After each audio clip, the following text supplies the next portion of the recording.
letters over trap beats. The Fixx is saying, ooh. DJ Focus, tell him turn you up. Ooh. DJ Focus, tell him turn you up. Ooh.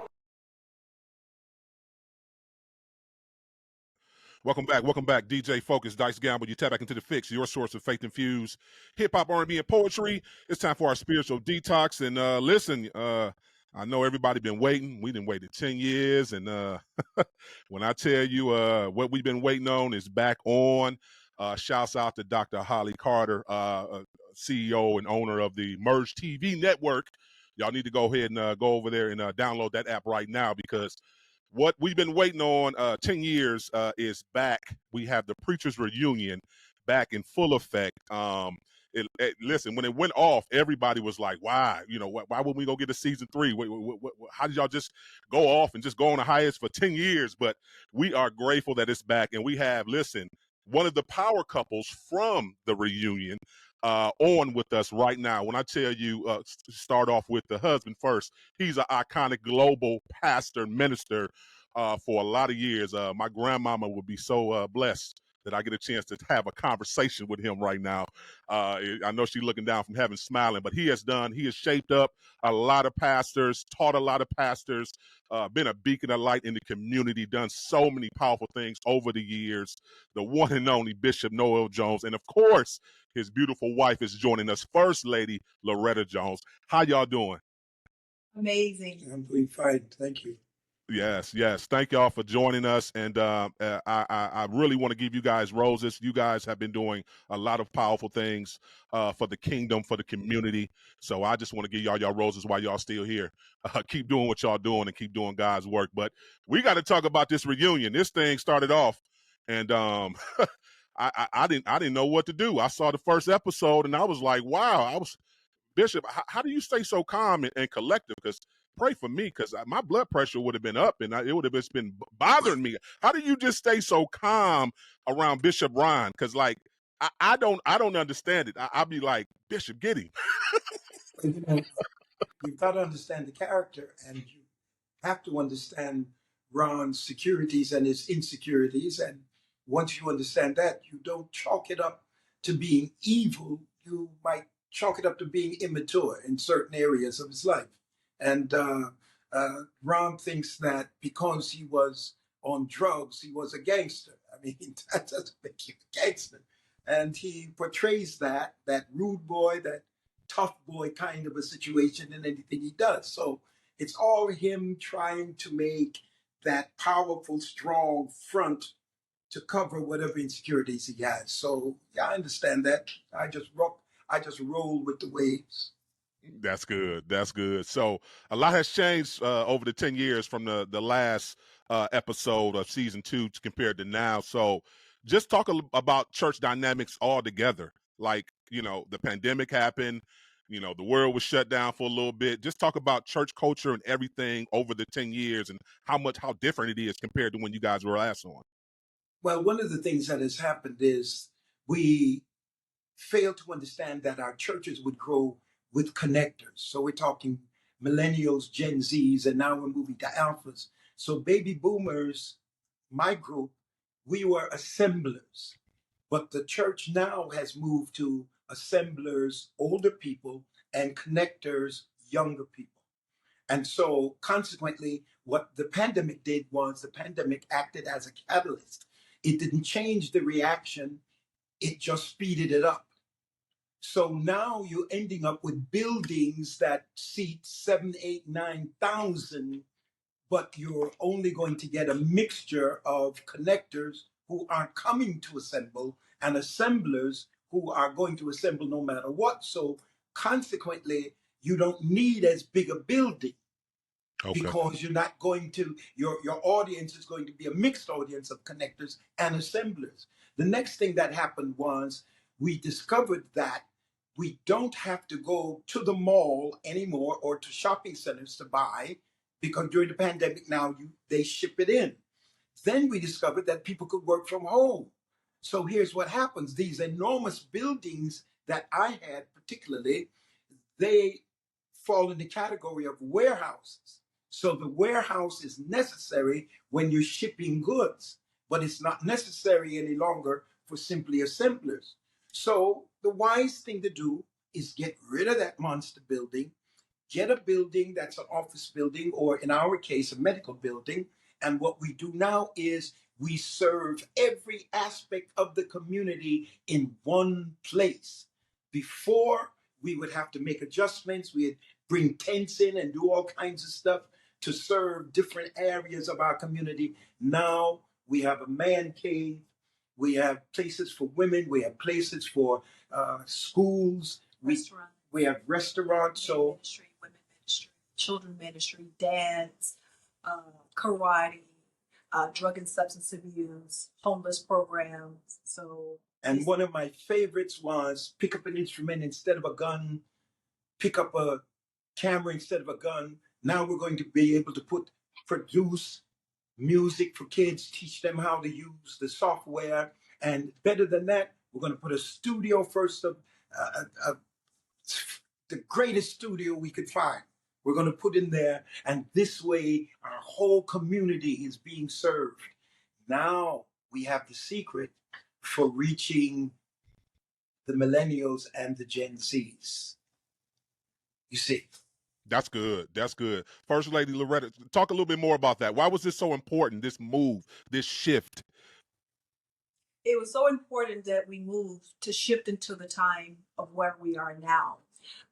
People are dying. A lot of people lost their family members during COVID. We've created what you call a safe space for the women. Noel has created a man cave where men can come and talk about marriages, divorces, children, abandonment, all the issues that baby mamas, yeah. All the issues that plague men, not only black men, every man. They can come there and they can play chess, they can play dominoes. Of course, they can't beat my husband, but anyway, let them come and try. Yeah. And then for the women, we're creating a safe space for them as well. We're going to teach them how to cook. We're going to teach them how to sew. We're going to talk about marriages, of course. We're going to talk about divorce. We're going to talk about family. And the big thing on the table is mental health, not only for men, but for women and children who are displaced in foster care. So we will also have a place for children to come that's been displaced from their parents. Why do you think so many churches are not focused? And I'm glad you brought up mental health. Why do you think so many churches are not focused on mental health, specifically in the inner city, and understanding the value in having licensed therapists or just even having conversations about mental health well-being? It's the church is afraid of a lot of conversations, and that's one conversation.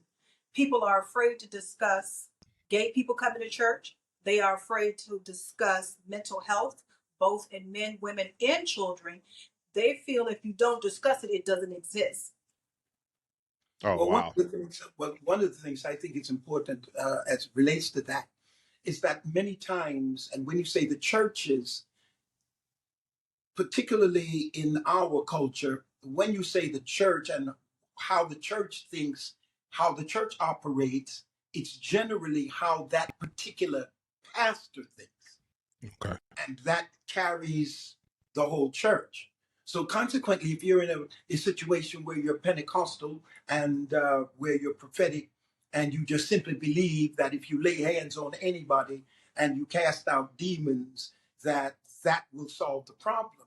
But the truth is, if you check the Bible closely, Jesus cast out devils where devils were present, but he had to heal those who had mental problems and mental situations. And that healing goes many times beyond the pastor's ability to counsel.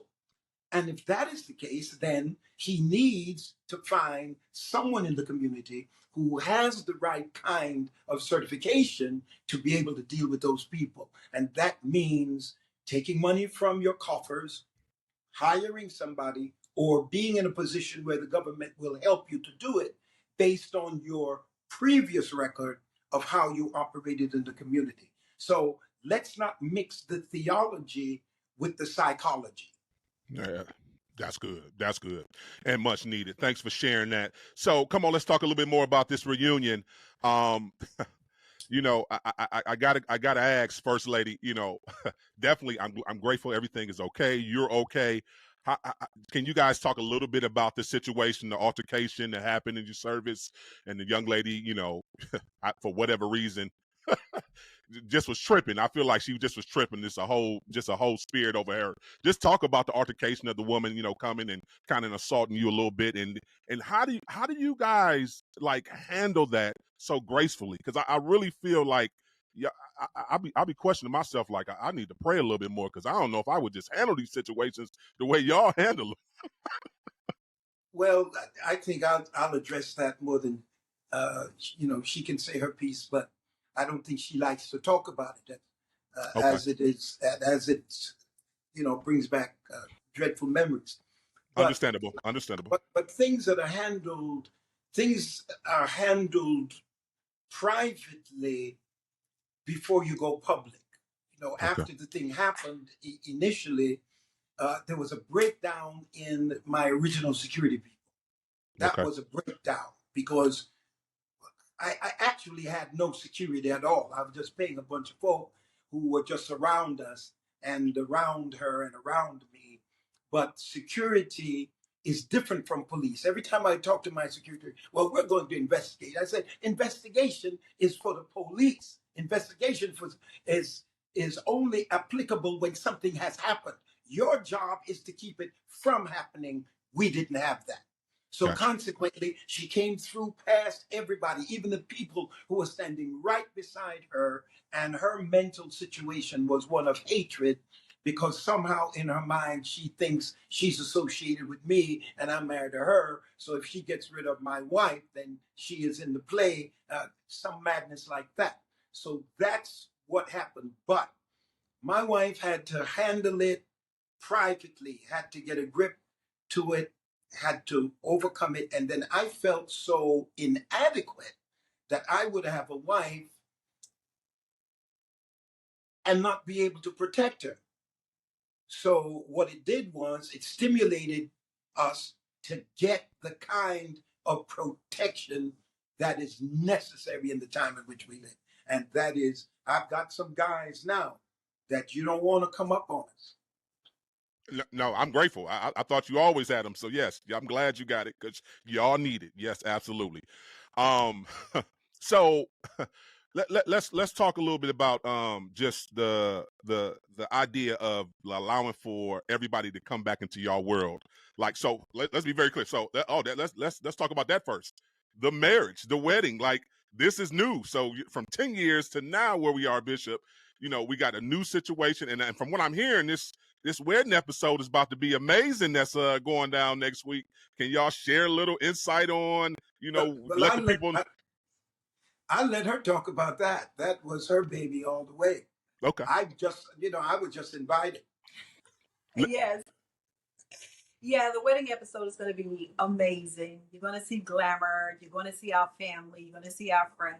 You're going to see the opulence of the hotels, the chandeliers. It was a journey, of course, and the food, Yeah. it was impeccable. So you're going to get the chance to see the back scenes and the backstory of the wedding that was online, posted before we could post. But nonetheless, people must tune in to watch the wedding edition. And I think it's important to understand that anything that comes off that spectacular had to have a great deal of planning, a great deal of cooperation between everyone who was operating within that parameter. And also, it shows the wonderful mind of the woman in charge.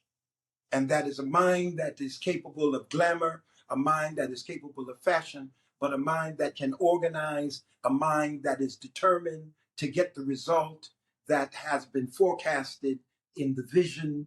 And once you have that, then you will see that this is what that kind of dynamic presents. It's marvelous. Oh, I can only imagine. Listen, she a boss. I already know this thing bossed all the way up. So come on, First Lady. I got to talk about this cookbook though before we get out of here. Come on, you got your cookbook out. Come on and tell the people about it, and you know what kind of recipes are in the cookbook. Is it healthy? Is it a little southern? Is it a little bit of everything? It's a little bit of everything. Of course, I have my grandmother's favorite peach cobbler in Oh here. my goodness. I pay You homage to my you say grandmother. you say you ship some out? Did you say you ship some out? Did you say you ship some out? I just feel like Oh, I can ship you some. Just oh, give me your address. My absolutely. husband's, all of his favorite recipes are in here. The codfish soup is one of his favorite. Wow. Chlorophyll water is one of his favorites.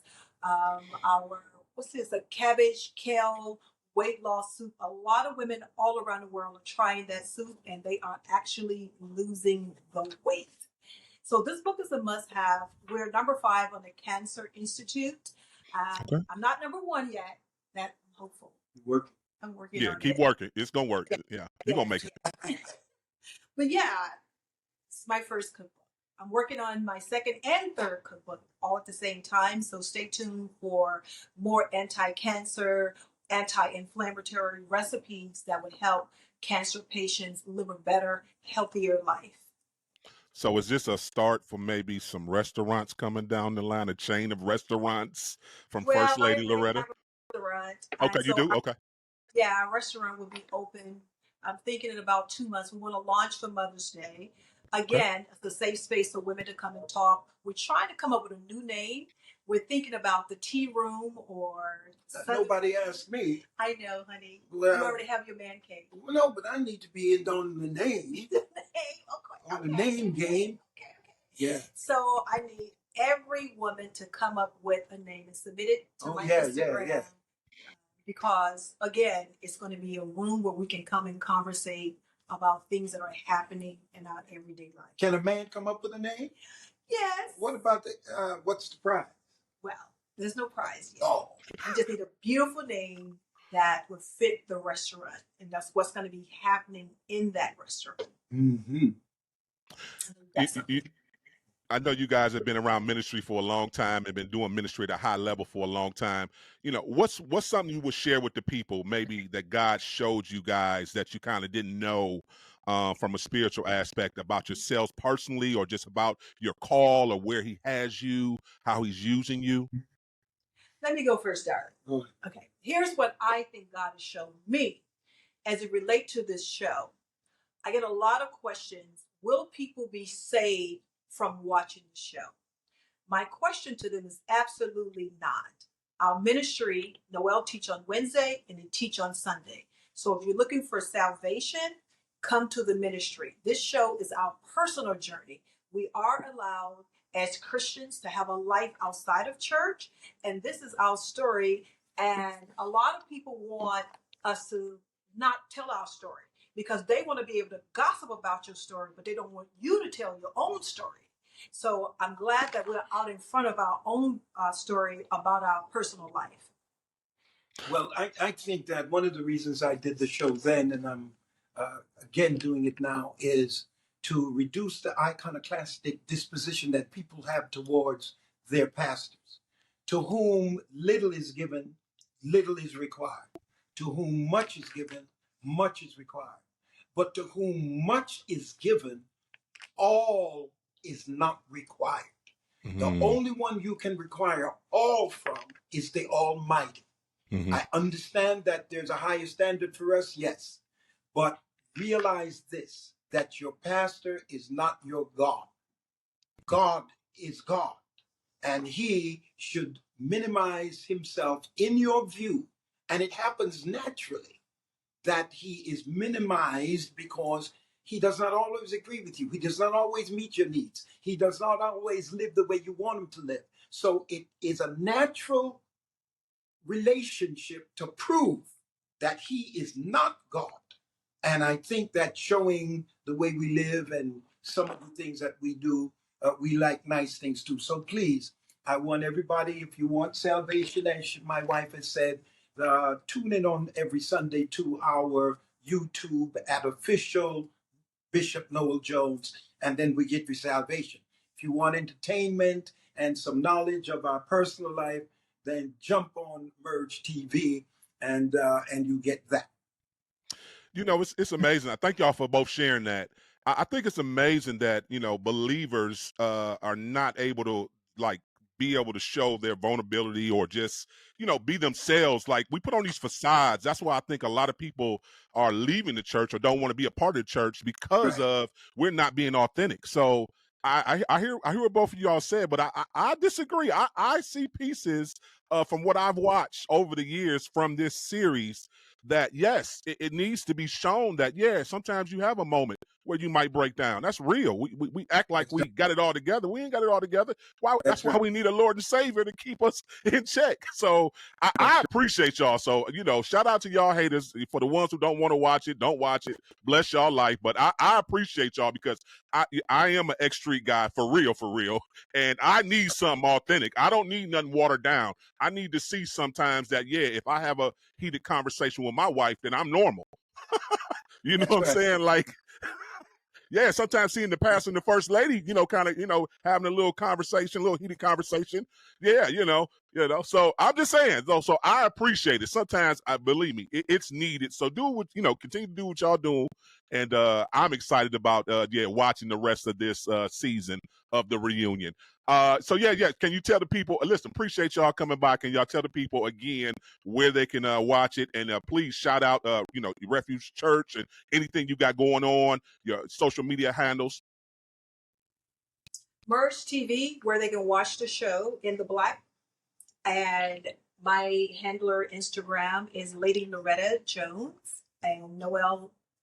All I do is official Bishop Noel Jones on YouTube, and just anytime you want to receive a word, I have a word, not a word that is one-sided, but a word that is balanced so that you can understand the Bible in its fullest presentation, because I'm actually what I might regard as a biblicist. So I'm going to deal with the kinds of things that will strengthen you and give you knowledge and spiritual understanding. That's where I am. So you can find me at the YouTube at official Bishop Noel Jones. Now, don't send money to anybody who says they're me, because I'm not going to ask you for money like that. So please be careful about that, because we've got a lot of charlatans out there that are doing all kinds of things to make money. And we just hope that you will tune in to us, and that will stimulate you to get into the Word with us also.